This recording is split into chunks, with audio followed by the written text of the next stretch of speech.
খুব ইম্পর্টেন্ট কিন্তু একটা কালে ফর্মুলাটা মুখস্থ রাখবেন আর দেখবেন যে ম্যাথ গুলো ইজিলি হয়ে যাবে। ঠিক আছে, ট্যাপ চেঞ্জ দেখেন আমাদের কি ছিল অ্যাকচুয়ালি ট্রান্সমিশন লাইন, তাই না? তাহলে ট্রান্সমিশন লাইনের মধ্যে কি আছে, একটা রেজিস্ট্যান্স আছে আর একটা কি আছে বলেন, রিঅ্যাকট্যান্স আছে। আর এই দিক দিয়ে যে ভোল্টেজটা আমরা দেই সেটা হচ্ছে কি সেন্ডিং ইন ভোল্টেজ, আর এটা কি ভোল্টেজটা বলেন রিসিভিং ভোল্টেজ। আর মাঝখানে কি থাকে আর, আর এটা কি বলেন j অফ x। কি বলেন, এই তো আমাদের শর্ট ট্রান্সমিশন লাইন। গ্রাউন্ডার দেখালাম না, ঠিক আছে, গ্রাউন্ড তো উজ্জ্বল আছে, কথা কি ক্লিয়ার? এখন আমরা ট্যাপ চেঞ্জ করব, মানে আমরা ট্রান্সফরমারের মধ্যে সাপ্লাই দিচ্ছি, তাহলে এখানে একটা ট্রান্সফরমার আছে, সেই ট্রান্সফরমারটা কি এরকম ধরেন, ট্রান্সফরমারের ট্রান্সমিশন লাইনে আমরা প্রতীকটা কি এরকম দেই না, ট্রান্সমিশন লাইনে প্রতীকটা এরকম, আর এটা সেন্ডিং এন্ডে দিলাম আর রিসিভিং এন্ডেও একটা দিলাম। তাহলে এনে যে ভোল্টেজটা পাইলাম এটা প্রাইম দিলাম V2 প্রাইম, আর এনে যে ভোল্টেজটা আমরা সাপ্লাই দিচ্ছি ট্রান্সফরমারের আগে সেটা হচ্ছে V1 প্রাইম। ঠিক আছে, V1 প্রাইম। আর এটার যে সেটিং করতেছি সেই সেটিংটা হচ্ছে 1:TS, আর এটার যে সেটিংটা হচ্ছে TR:S।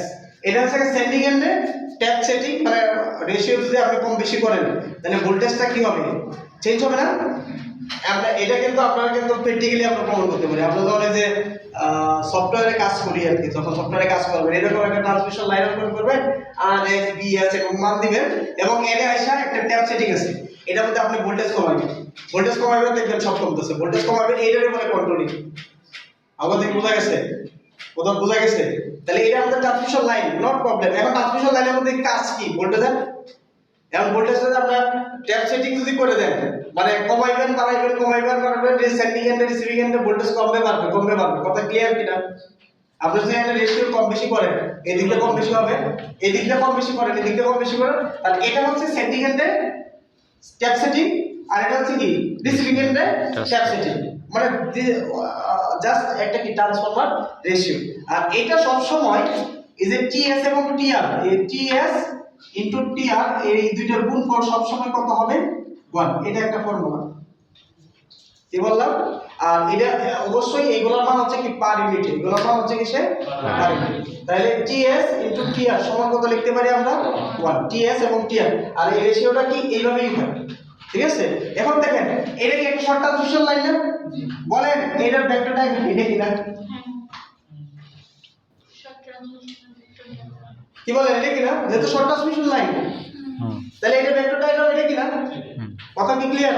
যদি ভেক্টর ডায়াগ্রাম এটা হয়, যদি ভেক্টর ডায়াগ্রাম এটা, আমরা এখন আর আনুমানিক কিছু লিখব না, আমরা এখন বুঝে গেছি, বড় হয়ে গেছি, যেহেতু বড় হয়ে গেছি এখন আমরা জানি এইটা এই পর্যন্ত অ্যাপ্রক্সিমেটলি সব সময় কি হবে, সমান হবে। এখন আর আমি যে থিটা আর লিখলাম না, জাস্ট থিটাই লিখলাম, ঠিক আছে? আর বিআর বিএস এটা ঠিক থাকে, কথা কি ক্লিয়ার?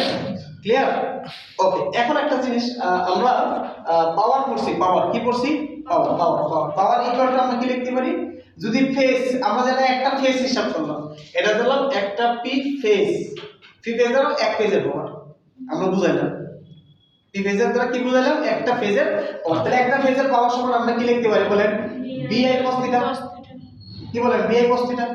তাহলে সুতরাং এটা লিখতে পারি, তাই তো? জি। আচ্ছা, এটা যেহেতু রিসিভে সেই ক্ষেত্রে আমরা এটা বিআর লিখলাম, কি লিখলাম বিআর, কারণ আমরা রিসিভিং এন্ড, আমরা যেহেতু এটা রিসিভিং এন্ড চিন্তা করতেছি, তাহলে এটা কি হবে বিআর। আর আই সব দিক থেকে কি ধরে নিলাম, সমান ধরে, সেন্ডিং এন্ড এবং রিসিভিং এন্ড সমান ধরে নিলাম, ঠিক আছে? আর cos থিটাটাকে আমরা cos থিটা দ্বারাই প্রকাশ করলাম, ক্লিয়ার? তাহলে দেখেন তো আমরা আই cos থিটা সমান কি লিখতে পারি, এটা লিখতে পারি কিনা, বি পাই বাই বিআর লেখা যায় কিনা বলেন? ঠিক সিমিলারলি আই sin থিটা সমান আমরা কি লিখতে পারি, কে বলতে পারবেন? কিউ পাই ডিভাইডেড বাই কি বিআর, কারণ কিউ পি ইকুয়াল টু বিআই sin থিটা। লেখা যায় কিনা বলেন, লেখা যায় কিনা? লেখা যায়, এই বুঝছেন কিনা? লেখা যায় তো, ওকে। তাহলে এখন দেখেন মানগুলো এখানে বসাই, তাহলে এটা তো বিএস আছে, এটা তো বিআর প্লাস বলেন এটা সমান কি লেখা যায়, আর ইনটু বি পাই বাই কত বিআর, তাই না, plus x into Q pi divided by কি লেখা যায় বলেন, বিআর, বিআর লেখা যায় কিনা? এটা লেখা যায়, লেখা যায় তো নাকি? তাহলে এটাকে ইচ্ছা করলে আমরা কি এটা লিখতে পারি কিনা, মনে করেন দুইটারে এক কানা করে দিলাম, এই দুইটা করে একটা লিখলাম মাঝখানে প্লাস দিয়ে দিলাম, হইছে কি না? একটা লাইন স্কিপ করলাম, বুঝলেন তো নাকি? না লিখছি, এখন স্কিপ করলাম, বুঝা যাবে তো নাকি? ওকে, এখন দেখেন মজার কাহিনীটা হচ্ছে এই যে আমরা এই যে বিএস আছে এবং বিআর আছে, আমরা যদি এর ট্রান্সফরমেশন রেশিও দিই, এখানে এটা হচ্ছে ট্রান্সফরমার প্রাইমারি, এটা হচ্ছে সেকেন্ডারি, তাহলে আমরা কি লিখতে পারি? প্রাইমারি বা সেকেন্ডারি ইকুয়াল টু কত? প্রাইমারি বা কত?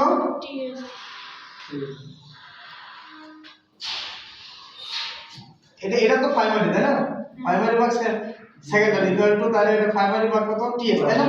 তাহলে সুতরাং বিএস ইকুয়াল টু আমরা কি লিখতে পারি বলেন? TS into b one prime.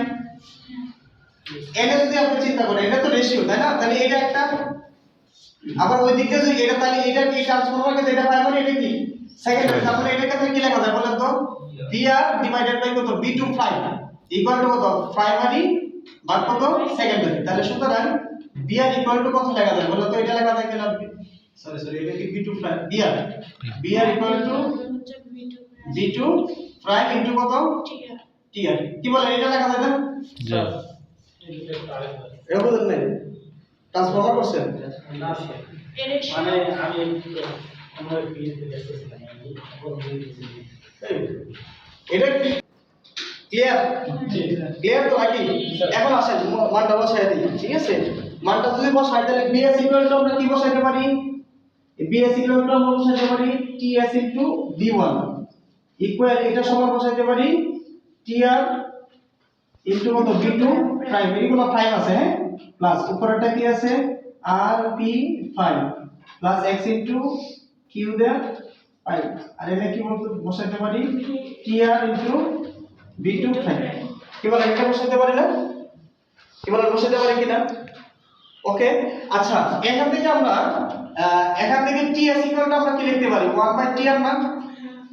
তাহলে টিএস এ নিয়ে যাই, কনভার্ট করি, তাহলে এটা লিখতে পারি T S b1 prime equal to, এটা সমান কত লেখা যায় বলেন? আর না, তাহলে b2 প্রাইম ডিভাইডেড বাই কি? টিএস, আর ইকুয়াল টু কত? 1/, টিএস 1/, মানে আচ্ছা আরটাকে চেঞ্জ করছি, তাহলে আপনার টিআর ইকুয়াল টু হচ্ছে 1/টিএস, মানে টিএস একটাতে নিয়ে গেল যে কোনো একটা, টিএস প্লাস এটা সমান কি লেখা যায়? উপরে তো আর আছে P pi plus x into Q pi, আর নিচে এটা সমান কি লেখা যায়? b2 প্রাইম ডিভাইডেড বাই কত? টিএস। কি বলেন, এটা লেখা যায় না? তাহলে টিএস টা কি উপরে উঠে যায় কিনা? তাহলে আমরা এখানে নিচে ব্র্যাকেট কি করলাম? উপরে নিয়ে নিলাম, ব্র্যাকেট দিয়ে এখানে টিএস লিখলাম। কি বলেন, এটা পারি কিনা?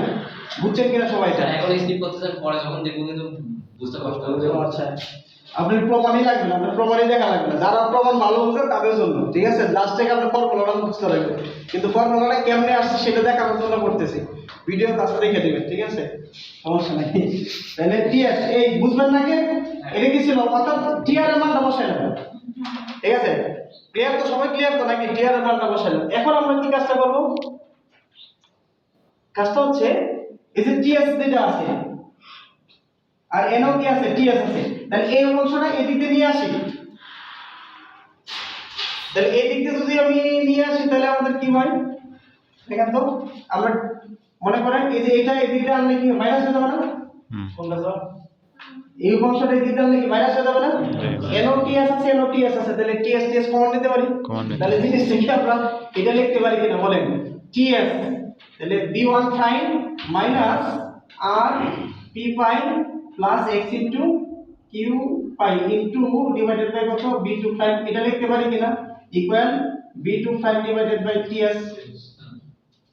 ক্লিয়ার নাকি? এটা মনে করেন এটা তো টিএস b1 প্রাইম, এটা এই দিক দিয়ে আনলাম, মাইনাস হয়ে গেল, এনও টিএস আছে, টিএস আছে, এই টিএস কমন নিলাম। এখন দেখেন এই টিএস এনও আছে না, এটা নিচে আছে আর এটা এনে আছে, তাহলে এটা যদি এনও নিয়ে আসে তাহলে টিএস স্কয়ার হয়ে যায় না? আর এইটা যদি নিচে নিই তাহলে ভাগ হয়ে যায় না? হয় কি না? হয় কি না? এই বুঝছেন তো? আমরা ডিজিটাল ক্যালকুলেশন হ্যাঁ দেখেন এই টিএসটা এই দিকে আনলাম, তাহলে টিএস স্কয়ার, এটা তো গুণাকারে আছে, তাহলে এটা নিচে গেলে কি ভাগ হবে? সিম্পল, নাকি? তাহলে এটাকে আমরা লিখতে পারি এরকম টিএস স্কয়ার, ঠিক আছে, ইকুয়াল উপরে আছে কত? b2 প্রাইম, তাহলে নিচে কত হবে? নিচে হবে ব্র্যাকেটের সম্পূর্ণ হ্যাঁ ব্র্যাকেটের সম্পূর্ণ b1 প্রাইম মাইনাস এটা করতেছে আর p prime plus x into q prime, তাই না? এসে কি b2 হ্যাঁ তাই কি না? তাই নয় কি? তাই তো হয়, তাই তো হয়। আচ্ছা এখন মনে করেন উভয় পক্ষে মনে করেন আমরা b1 দ্বারা ভাগ করে দিলাম দেই ভাগ করে b1 দ্বারা ভাগ করে দিলে এটার নিচেও b1 হয়ে যাবে, তাহলে এটার নিচে b1 দিলে 1 হয়ে যাবে আর এটার নিচে b1 দিলে b1 ইনটু b2 হয়ে যাবে। বুঝলেন নাই? তাহলে আমরা আর এই স্কয়ারটাই দিতে গেলে কি হয়ে যাবে? রুট হয়ে যাবে না? তাহলে সুতরাং জিনিসটাকে আমরা এরকম লিখতে পারি কিনা? এরা লিখি নাকি? স্যার উপরে আচ্ছা সুতরাং এখানে লিখি তাহলে ts ইকুয়াল টু আমরা এই স্কয়ারটা দিলাম রুট হয়ে গেল, ঠিক আছে? রুট হইল ওকে। আর এনে কি হইতেছে দেখেন b2 বাই b1 তাহলে উপরে থাকতেছে এই b2 prime divided by b1 prime, কি বলেন? আচ্ছা নিচে থাকতেছে 1 minus r p prime plus কত x into q prime divided by কত b1 ইনটু b2 প্রাইম। এটাই হচ্ছে আমাদের আসল ফলাফল, ঠিক আছে? তাহলে আপনাদের মুখস্থ করতে হবে কি ts equal to root over উপরে হবে কি b2 প্রাইম ডিভাইডেড বাই কত b1 প্রাইম, এটা মডুলাস মান যেগুলো লিখব সেগুলো মডুলাসের মান, ঠিক আছে? তাহলে 1 minus b2 prime modulus into কি b1 প্রাইম মডুলাস আর এর আসবে r into p prime plus কত x ইনটু q প্রাইম। এটাই হচ্ছে যেটা ts এর মান। এটা হচ্ছে আমাদের এখানে যেটা থাকে সেটা হচ্ছে b2 b1 প্রাইম, তাই না? আর এটা হচ্ছে ট্রান্সফরমার, এটা সেটিংটা হচ্ছে 1:ts আর এটা থাকে রেজিস্ট্যান্স আর একটাকে থাকে রিঅ্যাকট্যান্স, তাই না? আর এটা হচ্ছে সেন্ডিং এন্ড আর এটা হচ্ছে কি রিসিভিং এন্ড। তাহলে এনে আরেকটা ট্রান্সফরমার আছে, এটার অনুপাতটা হচ্ছে 3:1 আর এটা যেটা সেটা হচ্ছে b2 প্রাইম। এটা হচ্ছে r আর এটা হচ্ছে কি j অফ x। এটাই তো আমাদের কাজ, তাই না? আচ্ছা এখন এটা রেশিওটা দেশে প্রথম দিকে 23 ভাগ কত 230, এটা 23 ভাগ কত 230, এরপরে আবার দিছে কত 230 ভাগ কত 23, তাহলে মিলছে।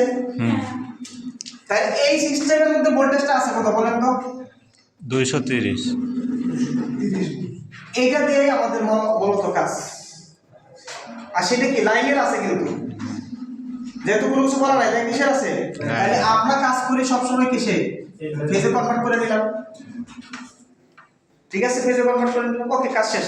তাহলে দেখেন b1 প্রাইমও এটা b2 প্রাইমও এটা দিয়ে কিন্তু আমরা মেইনটেইন করি। এটাই হচ্ছে কোশ্চেনের বোঝার মানে গুরুত্বপূর্ণ একটা জিনিস। তাহলে অ্যাকচুয়ালি আমরা b1 ভোল্টেজটা কোনটা নিব, b2 ভোল্টেজটা কোনটা নিব, কোশ্চেন আসতে হবে। b1 ভোল্টেজটা কোনটা, b2 ভোল্টেজটা কোনটা, b1 ভোল্টেজটা কোনটা, b2 ভোল্টেজটা কোনটা, এটা কোনটা সব সময় মনে রাখেন, আপনি কিচ্ছু করবেন না।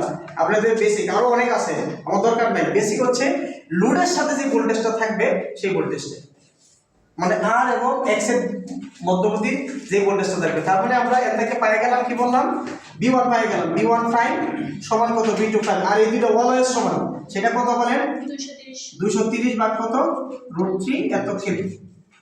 ক্লিয়ার? সবাই ক্লিয়ার তো? ক্লিয়ার? তাহলে দেখবেন হাবিজাবি অনেক কথা লিখবে, এইগুলোর দিকে তাকানোর কোনো দরকার নেই। ক্লিয়ার? ওকে আচ্ছা এটা যদি হয়ে যায় তাহলে বলেন আর কত, আর এর মান কত বলেন 18 এত ohm.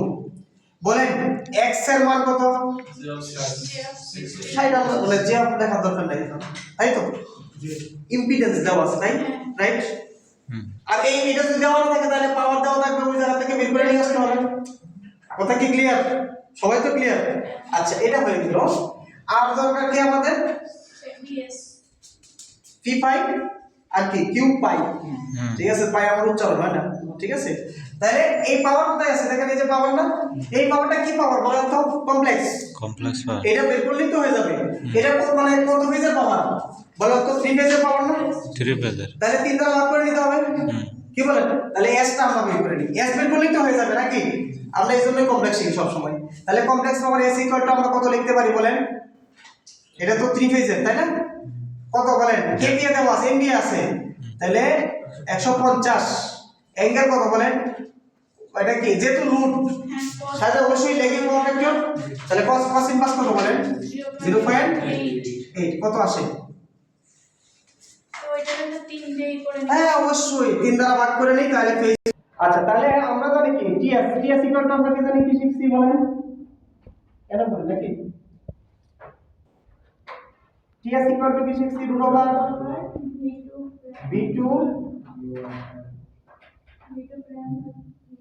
b2 prime divided by কত b1 প্রাইম মডুলাস, এগুলো হচ্ছে মডুলাস মান মাইনাস কি 1 minus r into p pi plus x into q pi divided by কত b2 প্রাইম ইনটু কত b1 প্রাইম। দেখেন আমি ইচ্ছা করলে b1 লিখতে পারতাম কিন্তু এই যে উপরে b2 আছে, b2 থেকে b1, এজন্য আগে লিখছি কি b2 যাতে আমাদের বুঝতে জিনিসটা ইজি হয়। ঠিক আছে ওকে।